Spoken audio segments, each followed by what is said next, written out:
23 сентябрь мамлекеттик тил күнү. Ар бир элди улут катары тааныткан анын тили. Эне тил кандай жөнөкөй, кандай терең, кандай улук сөз.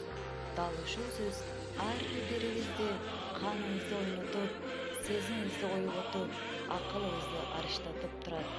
Акындардын ыр сабында